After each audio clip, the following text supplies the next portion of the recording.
बागपत से 35 किलोमीटर दूर एक गांव लगता है गंगनौली। और गंगनौली में शेखों वाली मस्जिद है। और बड़ी मस्जिद के ऊपर वाली फ्लोर पर मंजिल पर एक हुजरा बना हुआ है। हुजरा आने के एक कमरा मकान बना हुआ है। उसी हुजरे के अंदर मौलाना साहब जो यहाँ पर नमाज पढ़ाते हैं, इमामत करते हैं, उनकी पत्नी और 2 बच्चियाँ रहती थी। मौलाना साहब 11 अक्टूबर 2025 को मस्जिद में नहीं थे, लेकिन उसकी पत्नी ज़रूर थी। इसी बीच में 2 कातिल प्रवेश करता है और एक के हाथ में भारी वस्तु होता है, दूसरे के हाथ में एक धारदार हथियार होता है। जैसे ही वह प्रवेश करते हैं, देखते देखते क्या होता है, हुजरे के अंदर मौलाना साहब की बीबी वह दूसरे कुछ समझ नहीं पाती है और बोल पाती है कि कातिल ने एक एक करके उनके सिर पर वार कर देता है दोस्तों। जिससे चेहरे पर वार करने से जो दूसरा कातिल होता है, उसके धारदार हथियार होता है, वो एक के बाद एक के गर्दन पर वार कर देता है दोस्तों। जिनकी उनकी पत्नी और 2 बेटियों की मौके पर ही मौत हो जाती है। जिनकी बेटी की उम्र छोटी वाली की 2 साल होती है और बड़ी वाली की तकरीबन 5 साल की होती है।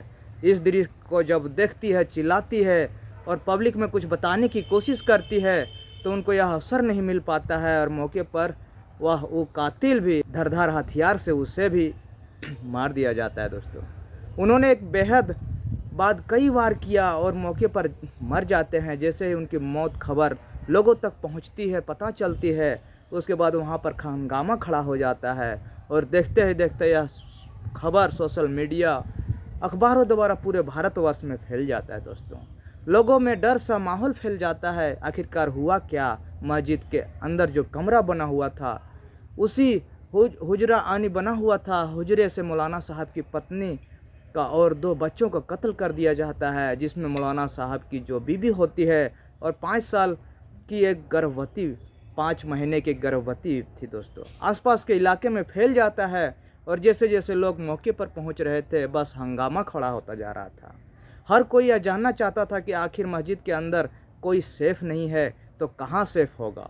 इतना था, पहले ही पुलिस वाले कातिल तक पहुंचती है कि तहरीर दी जाती है। तहरीर देने के बाद मुफ्ती साहब ना होने के बाद कत्ल उन्हीं ने करवाया है, वहां के पुलिस वाले ने बोलता है दोस्तों।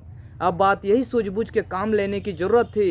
एक तरफ तो उनकी बीबी, उनके बच्चों का कत्ल हुआ था, ऊपर से उन्हीं के ऊपर आरोप आ जाता है। तो ऐसी स्थिति में पुलिस ने सूझबूझ से काम लिया और कातिलों तक पहुँचने की कोशिश की। यदि पुलिस को एक सुराग ना मिला होता, यदि कातिल गलती ना कर बैठता, तो शायद यह मामला पूरा दिशा मुफ्ती साहब पर ही होता दोस्तों, जो ऐसे लाखों के पीछे होता। लेकिन पुलिस ने इस मामले को खुलासा किया और महज कुछ घंटों के अंदर यह सारा खुलासा कर देता है दोस्तों। लोगों को यकीन नहीं हो रहा था कि कातिल इस तरह से घटना को अंजाम दे सकता है। अगर आप लोग मेरे चैनल पर नए हैं तो चैनल को सब्सक्राइब कर दीजिए और एक लाइक कर दीजिए दोस्तों। 2 घाट थाना लगता है, जो एक गांव गंगोली लगता है दोस्तों। यह बात 11 अक्टूबर 2025 के दोपहर का समय था। लगभग 2:30 बजे का समय रहा होगा। गांव की लगभग 6 लड़कियां, जो छोटी छोटी बच्चियां हैं, उनकी उम्र लगभग 7 से 8 वर्ष का था, कहने की 10 वर्ष था दोस्तों। लड़कियां रोजाना की तरह या मौलाना साहब से पढ़ने के लिए आते थे, या तो उनकी पत्नियां पढ़ा देती थी। मौलाना साहब नहीं होने पर वह उनके पत्नी के पास पढ़ने के लिए आती थी। उन्होंने सीढ़ी के रास्ते में जैसे ही अपना कदम रखता है और प्रवेश करने की कोशिश करता है, अंदर से दरवाज़ा बंद था दोस्तों। कई बार दरवाज़ा को आवाज़ दी जाती है, लेकिन दरवाज़ा अंदर से नहीं खुलता है। वह बच्चियां परेशान हो जाती है। तभी किसी ने कहा कि दूसरे रास्ते से तुम चले जाओ, यानी कि दूसरे सीढ़ियों से जाके तुम वहां पर जा सकती हो। लेकिन उस साइड से रास्ता कठिन था, वहां जाना मुश्किल पड़ सकता है। उन्होंने की सोचा कि बार बार यहाँ पर आवाज़ देने से अच्छा है कि दूसरे रास्ते से चला जा सकता है। आखिरकार छत के रास्ते से होकर पहुँच जाते हैं और पहुँचने के बाद जैसे ही वह कमरा जो हुजरा होता है वह पहुँचता है, तो मौलाना साहब आने की, इमाम साहब उनकी पत्नी है, उनका नाम इसराना होता है। उम्र तकरीबन 28 से 30 वर्ष के पास होगी। वह फर्श पर बेसुध पड़ी हुई है, चारों तरफ ब्लड खून फैला हुआ है। उन 6 बच्चियों की नज़र पहुंच जाती है चरपाई पर, जहां पर देखता है कि 2 बड़ी छोटी बच्चियां, जो सोफिया होती है 5 साल की, और छोटी बच्ची जिसका नाम सुमैया होती है 2 वर्ष की, वह चरपाई पर पड़ी हुई है, जो बेसुध हालत में है और शरीर से ब्लड निकल रहा है। आखिर ये सब क्या हुआ? उन 6 बच्चियों इतनी डर जाती है और डरने के बाद जब वहाँ से निकलती है तो बस ज़ोर ज़ोर से चीख ही रही थी, चिल्ला ही रही थी दोस्तों। बस उसके मुंह में एक ही आवाज़ निकल रही थी, खून खून खून। अब उन्होंने ज़ोर से चिल्लाना चीखना शुरू कर देता है। तभी वहाँ पर रास्ता से और अगल बगल के लोग जो होते हैं वह सुन के पूरी ताकत से चीखता है, तो अगल पास के जो पड़ोसी लोग होते हैं वह दौड़ दौड़ के बूढ़े बुजुर्ग महिलाएं अपने घरों से बाहर निकल के आते हैं। निकलने के बाद पूछते हैं कि बताओ क्या हुआ। उन्होंने अपने आंखों से जो दृश्य देखा वह इस तरह का है दोस्तों। बस इस दृश्य की बात की थी। अब यहाँ के लोगों के आसपास के जमा होना शुरू हो जाता है। किसी ने मस्जिद में आता लाउड स्पीकर शुरू कर देता है और उसमें लाउड स्पीकर में बोल देता है कि इमाम साहब का जो अहलिया थी यानी पत्नी थी, उनके बच्चों और उनका किसी ने मर्डर कर दिया है, किसी ने कत्ल कर दिया है। बस ये लाउड स्पीकर में बजना था कि पूरा गांव में सनसनी फैल जाती है और सारे लोग एक जमघट की तरह वहां पर पहुंच जाते हैं दोस्तों। कुछ लोगों ने मैसेज टाइप कर देता है कि हमारे मस्जिद, गांव की जो मस्जिद है वहाँ की जो इमामत है, उनकी वाइफ, उनके बच्चों का इस तरह से घटना हो गया है। यह खबर पूरे प्रदेश में फैल जाता है। अब चाहे आसपास के गांव लोग हो या फिर आसपास के घरों के लोग हो, औरतें हो या बूढ़े हो या बच्चे हो, जवान हो या कोई भी हो, मौके पर पहुंच जाता है। जब मौके पर पहुंच रहे थे तो इसी बीच में किसी ने 112 नंबर डायल कर देता है दोस्तों। 112 नंबर यानी पुलिस अधिकारी को डायल कर देता है और बताया जाता है कि थाना जो लगता है क्षेत्र में आने वाला गांव जो गंगोली पड़ता है, वह मस्जिद में शेखों वाली बड़ी मस्जिद है। वो मस्जिद में इब्राहिम साहब की जो मुफ्ती यानी अहलिया होती है, उनका और दोनों बच्चों का उनको किसी ने मर्डर कर दिया है, कत्ल कर दिया है। जब ये बात सूचना पुलिस तक पहुंचती है, पुलिस ने तुरंत इस मामले को गहराई और गंभीरता से लेता है और अपने टीम के साथ, दल बल के साथ उस जगह पर पहुंच जाती है। और पहुंचने के बाद वहाँ तमाम पुलिस की टीम यहाँ पर आना शुरू हो जाती है दोस्तों, जिसमें एसडीओ होते हैं, सूर्यदीप सिंह होता है, एएसपी प्रदीप कुमार होता है, ऐसे बहुत सारे अधिकारी पुलिस विभाग के और बहुत सारे लोग पहुंच जाते हैं दोस्तों। मौके पर पहुंचना शुरू करने के बाद जैसे ही पुलिस इस गांव में एंट्री लेता है, प्रवेश करता है, ऐसा लग रहा था जैसे यह कत्ल कोई आम आदमी ने नहीं, किसी पुलिस वाले ने, प्रशासन ने की है। इस तरह से वहाँ का बूढ़े और औरतों को लग रहा था। उन्होंने पुलिस को रोकने की कोशिश में जुट जाते हैं। पुलिस आगे बढ़ रही थी, पुलिस कोशिश कर रही थी कि हम सबको कब्जे में लेंगे, लेने के बाद पोस्टमार्टम के लिए भेजेंगे और मर्डर करने वाले, कातिल करने वाले कातिल को तक पहुंचने का एक सुराग निकालेंगे। लेकिन खासकर लड़कियां, औरतें आगे आ जाती है और पुलिस जो कपड़े थे उनको नोचना शुरू कर देती है। हंगामा इतना खड़ा हो जाता है, लोगों ने वीडियो बनाता है, वीडियो सोशल मीडिया पर वायरल कर देता है दोस्तों। और उनके नीचे कैप्शन दे दिया जाता है, मस्जिद में मौलाना साहब की बीवी उनके बच्चों को कत्ल कर दिया है और गांव के बच्चों को बहुत ज़्यादा गुस्सा आ रहा है। पुलिस वाले ने समझाने की कोशिश की लेकिन सुनने को कोई तैयार नहीं थे।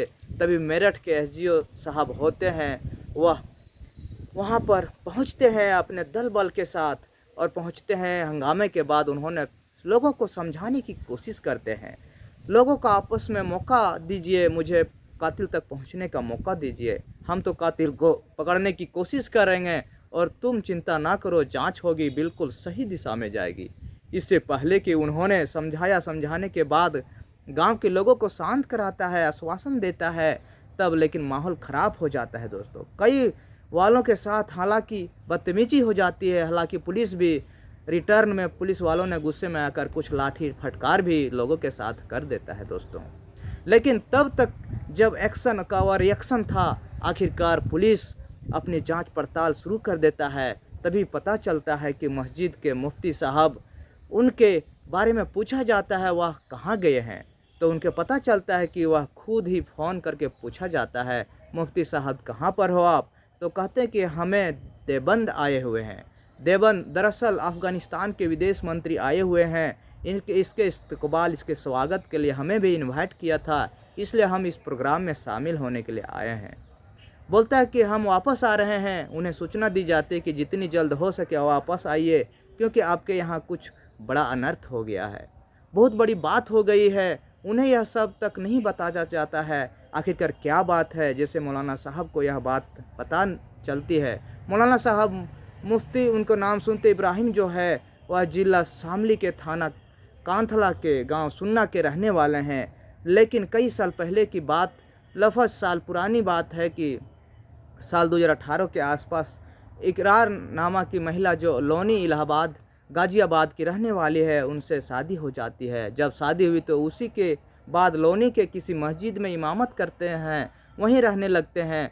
2-3 साल वहाँ पर रहते हैं। इसके बाद फिर वहाँ से भागवत के लिए गनौली गांव मस्जिद में इमामत करना शुरू कर देते हैं। और जैसे ही उनको यह खबर लगती है कि उनके बाद भी वह मौके पर आते हैं, और जैसे ही इसराना आने की उसकी अहलिया, उसकी पत्नी, मायके वाले को खबर लगती है, वह भी मौके पर पहुंच जाते हैं। पुलिस ने अभी जांच पड़ताल शुरू ही की थी कि तकरीर में आई थी, और तहरीर साफ साफ जाता था कि मुफ्ती साहब ने ही यह हत्या करवाई है, यही कातिल है। हो ना हो यह सिर्फ लोगों को दिखावे के लिए देवबंद गए हुए हैं, लेकिन कातिल वही ने करवाए हैं। उन्हीं ने बच्चों को मरवा डाला है, वहाँ रहे ताकि उन पर कोई शक ना हो। शुरुआत में पुलिस को ऐसा ही लग रहा था।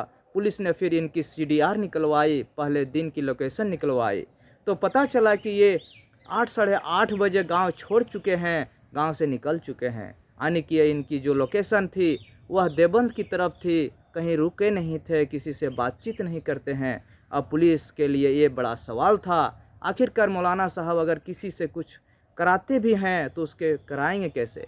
लेकिन गांव के लोगों ने एक बड़ी समझदारी का परिचय दिया था, और समझदारी के परिचय था वह किस बात पर था, किस बात पर कैमरे लगे हुए थे। वाकई उन लोगों को सैल्यूट करना चाहिए, क्योंकि मस्जिद में अक्सर कैमरे लगाए जा रहे हैं। कैमरे हर जगह होने चाहिए, हर प्राइवेट जगह पर होना चाहिए, हर सरकारी जगह पर होना चाहिए। पुलिस वाले पूछे हैं कि गांव वाले भी कैमरे लगे हैं, कैमरे देखे आने की CDR देखा जाता है, और CDR देखने का पता चलता है कि लगभग 20 से 25 मिनट CDR को बंद कर दिया गया था। CCTV में सप्लाई उनका बंद कर दिया गया था। इन 20 से 25 मिनट के बाद ही कत्ल हुआ है। आखिरकार कत्ल किसने किया है, पुलिस के लिए सवाल था दोस्तों।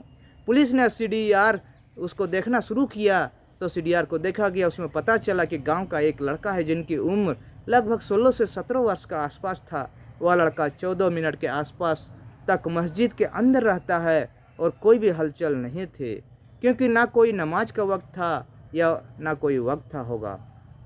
लगभग 11:30 बजे आसपास का समय था। 14 मिनट तक यहाँ रहता है। 14 मिनट रहने के बाद फिर बाहर निकलता है, और बाहर निकलने के बाद अंदर जाता है, फिर दोबारा अंदर आता है। अंदर जाने के बाद सबसे पहले रूम में जाता है, फिर रूम में वो CDR रखा हुआ था, सप्लाई बंद कर देता है। और सप्लाई बंद करने के बाद पुलिस को लगता है कि सप्लाई इसी वजह से शायद बंद हुई है। पुलिस ने बस उस लड़के को, जिसकी उम्र 16 से 17 वर्ष का है, जिसके परिवार के लोग मजदूरी करके जीवन यापन करते थे, वह लड़के को 16 साल गांव का सरकारी विद्यालय में कक्षा 8 का छात्र है दोस्तों। अब उससे पूछा जाता कि तुम मस्जिद के अंदर उस वक्त क्या करने के लिए आए थे, तब वो कहता है कि साहब वो तो वैसे ही आया था। लेकिन जब पुलिस ने अपने तरीके से पूछताछ करती है और पूछना शुरू करता है, तो उन्होंने अपना नाम ले लेता है एक और दोस्त का, खास दोस्त का, जिनकी उम्र लगभग 14 साल था। वही स्कूल में, सरकारी स्कूल में पढ़ता है। वहाँ पढ़ने के साथ साथ वे इस मस्जिद में कभी इमाम से पढ़ने आता है। तो इसी इमाम की अहलिया यानी कि उनकी पत्नी बीबी से भी पढ़ा जाता है। उससे पूछा जाता है कि तुम यहाँ क्यों आए थे, साफ साफ बता।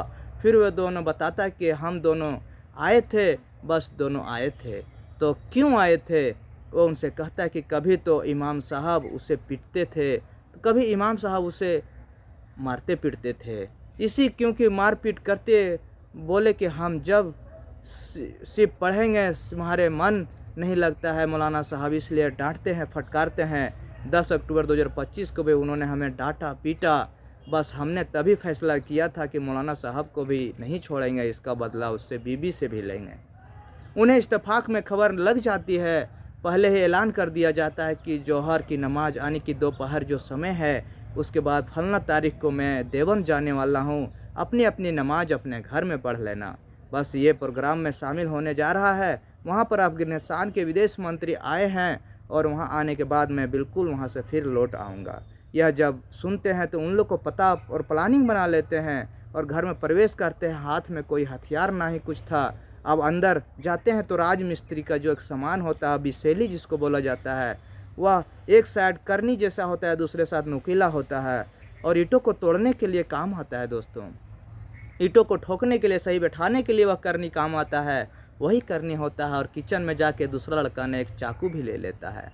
वह विसेली को ले लेता है, ऊपर से पहुंचते हैं, वहां पहुंचते रसोई के अंदर भी कुछ चाकुआं ले लेता है, उसको भी ले लेता है। जो 18 साल और 14 साल का लड़का होता है, उसने तो विसेली के हाथ में ले लिया, और जो 14 साल का लड़का था उसने अपने हाथ में चाकू ले लेता है दोस्तों। बस फिर क्या था, हौजरे में पहुंचता है। जो मौलाना मुफ्ती साहब की बीबी थी, उसके पास वो आते जाते रहते थे। उनको बात पर एहसास नहीं हुआ था, पहले कुछ समझ नहीं पाती है कि बात चेहरे पर 3 बार वह ताकत के साथ साथ उस पर मार देता है और वो गिर जाती है। फिर जैसे ही गिरती उसके ऊपर से 3 बार और कर देता है, और 3 बार करने के बाद फिर दूसरा लड़का जो होता है 14 साल का, उसके हाथ में चाकू था, उसने जो इसराना थी उसको एक एक करके 3 बार वार कर देता है। दोनों बेटियां वहीं पर पास थी, वह देख रही थी। आखिरकार वह चल क्या रहा था, वह अपने सीधे खोल के देख रही थी, और इसी 5 साल की बेटी वह चीखना चिल्लाना शुरू कर देता है। जैसे वह चीखती है चिल्लाती है, बीच में वह लड़का जो 14 साल का था, जिनके हाथों में चाकू था, वह बच्चियों पर भी मारना शुरू कर देता है। 3-4 बार वह उसका चेहरे पर वार कर देता है, और 2 ही बार में मौके पर ही वह उसी खटिया पर वह बेसुध हो जाती है दोस्तों। वह मौत के घाट उतार देता है। जब जा रहे थे तो जाने से पहले उन्होंने उस विसेले को सीढ़ी से नीचे फेंक देता है, और वो लड़का जो इसके हाथ में चाकू था, वह चाकू छत पर ही फेंक देता है ताकि किसी को पता ना चले। इसी बीच में वह बिल्कुल एहसास नहीं था कि ये पकड़े जाएंगे। उन्हें लग रहा था कि सीसीटीवी कैमरे में हम तो है ही नहीं। लेकिन उससे पहले जो पुलिस ने जब आगे देखना शुरू करता है, तो सीसीटीवी कैमरे में जाते और आते दोनों तरफ से दिखाई दिया था दोस्तों। आखिरकार पुलिस उन्हें पकड़ा जाता है। इस घटनाक्रम का खुलासा होने के बाद कातिल जो लड़के थे, दोनों को बालिग और नाबालिग है, वह किशोर अवस्था में है, 18 वर्ष से कम है, इसलिए उनका नाम नहीं जाहिर हुआ है। बाकी मैं सब जानता है दोस्तों। उन्होंने उसको एसडीओ के साहब का प्यार होता है, उसे बाल किशोर कारागार में रखा जाता है, और वह कैमरे ना होते तो क्या होता दोस्तों। इस तरह से जब घटना हो जाता है तो उसका जब पूरा गांव वालों को उससे पूछा जाता है कि तुमने ऐसा क्यों किया, तुमने मौलाना साहब की बीवी बच्चों को क्यों मारा। बोला कि मुझे मारने का कोई शौक़ ना था, सिर्फ मौलाना साहब का बीवी से ही मुझे बदला लेना था, क्योंकि मैं पढ़ने जाता था तो उस वही मारती थी पीटती थी, मौलाना साहब भी मारता था, इसलिए ये सब देख के वह परेशान रहता था दोस्तों। यह पूरी घटना जब गांव वालों पुलिस वालों को सुनता है तो वह न्यायालय में पेश कर दिया जाता है, और पेश करने के बाद वह बाल कारागार में उसे रख दिया जाता है दोस्तों। आगे की कार्रवाई क्या होने वाली है, अब आने वाला खबरों में आप लोग को बताऊंगा या क्या होने वाला है दोस्तों। ये घटना सुनाने का मकसद किसी का दिल या भावना या ठेस पहुंचाना नहीं है, बस समाज में इस तरह से हो रहे घटनाओं बुराइयों को बस सचेत करना है कि आप अपने घरें बच्चों बच्चियों और सबको समेट के और अच्छे से रखें। दोस्तों आप लोग को क्या राय कमेंट है ज़रूर दीजिए, और चैनल में नए हैं तो चैनल को सब्सक्राइब कर दीजिए। फिर मिलते हैं नए वीडियो में, तब तक के लिए नमस्कार।